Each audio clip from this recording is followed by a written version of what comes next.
You have, in the past, written, produced, and performed. Of the three, which do you prefer? At the moment, performing. At the moment, changes from day to day, huh? No, it took a long time. I started with a band called, I first had some record success with a band called Love Sculpture, which is just a local band from around my hometown, Cardiff, in Wales, England, and we got lucky and had a hit, a thing called Sabre Dance, the Cacciaturian, the classical thing, instrumental. And I didn't enjoy then what happened after that. We were gigging all around England, and I didn't enjoy it, so I decided not to do it and concentrate on studio work, which I did, and that resulted in I Hear You Knocking and a few things like Spectre rip-offs and, and some production work, and then that kind of got dull, because having done it, you want to move on to something different, or I do anyway, yeah. And I got together with Nick a few years ago when I moved from Wales up to London, and we got the band together, and with the help of Jake Riviera and Terry Williams on drums and Billy Bremner on guitar and Nick Lowe on bass, it's a lot more fun than it ever used to be.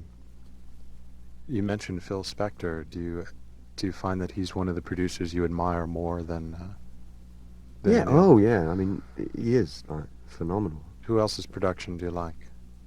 I wouldn't like to have to choose between Brian Wilson and Phil Spector, especially the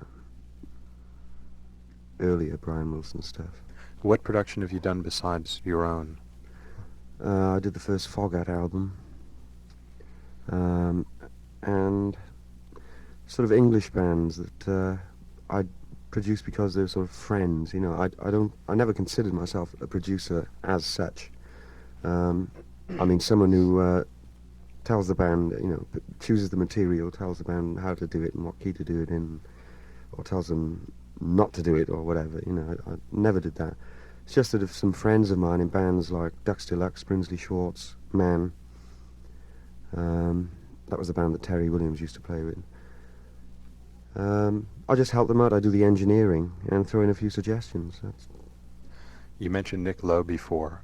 It seems to me that you have a rather unusual relationship in that you're both rising stars, if you will, at least here in the States, and you both produce, you both write, and yet you've managed to coexist in the same group for, I guess, a few years now, and you seem to be both working out rather well. How do you explain that? Are you good friends, just working partners, or what? Very good friends indeed.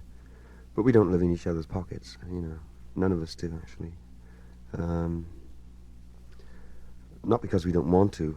I think it's just wiser not to. We work, rehearse, record, and it's great. I mean,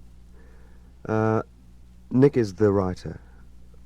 I never considered myself a songwriter, you know, but now, since I've been working with him, I am contributing to an extent. And I'm the guitarist, and he's not. So we complement each other in a way. On his album, a lot of the material was co-written, and on your new album, a lot of the material is co-written. Yeah.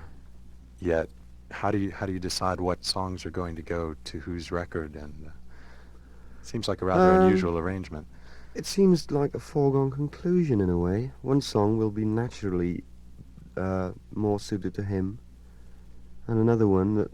You see, what he does, he'll come up with a verse a week, you know, 2 verses a week, just the first verse of a song, a premise, and then he forgets them, and I always remember them. And then maybe a year or 2 later, I'll say, Nick, remember that song? And he'll say, no, and then I'll remind him, and we both work on it from there. Does the rest of the group contribute to the writing process? It's getting that way, yeah. Yeah. So you feel you're still growing, kind of becoming more cohesive as time goes on? Yeah. Yeah, there's a long way to go, potential-wise, with this band. There's a girl living in this town. She's a fox and she knows it well. All the fellas from miles around I wanna get her, but they never will. Just to have a girl with so much class, they crawl a mile over broken glass, and she'd let them do it just for a game. And Deborah's her name. Deborah, heartbreaking, love-making connoisseur. Deborah's her name. She's the kind that never follows fashion. Gotta make up her own. All the other kids quick to catch on, act like they've always known. But you should see them when the lights go down, or looking at her as she moves around. But pretty soon they're gonna look the same as the famous Deborah. Deborah, heartbreaking, love-making connoisseur. Deborah's her name.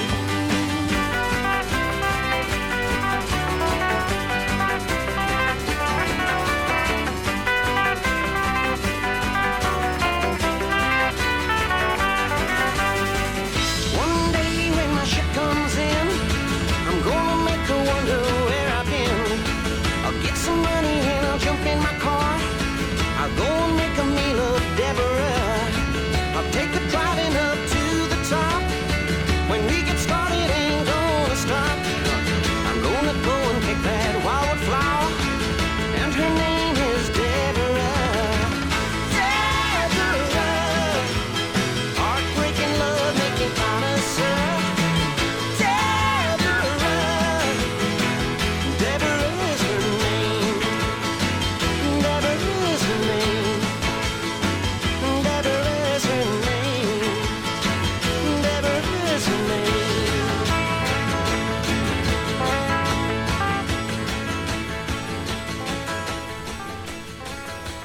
Do you have a class that you would apply to your kind of writing?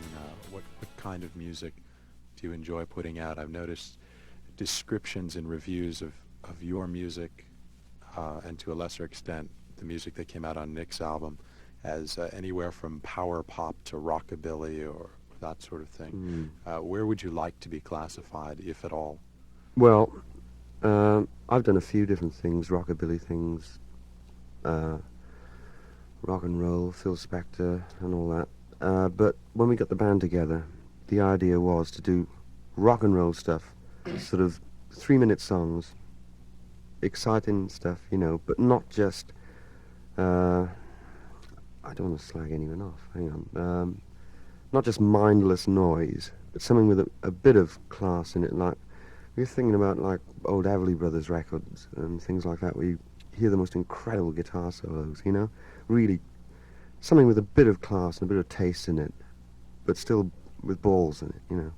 That was the idea of the band. The group Rockpile has been associated with another fast-rising star, Elvis Costello. Oh yeah, well we have the same manager, Jake Yeah. Riviera. Do you agree with him that if a song is longer than 3 minutes, it starts to get boring? Yeah, Elvis didn't invent that, actually. Me and Nick have been, we've held that view for a long, long time. What's your favorite song in the new album? It's a song called Never Been in Love, which is quite poppy, actually. It started when I was doing the last tour with Brinsley's. I did a spot with them, and we were listening to a Sam Cooke tape, playing that song, If You Ever Bring It On Home to Me. Right, fine song, been Yeah, done by a lot of great, people. Yeah, and Nick, like I was saying, he just came out with a verse. You wanna see the way my friends stare whenever we're out in a pair. Real Sam Cooke style. I reminded him about it about 3 years later, and we went in to do it like that. And it was so bloody boring.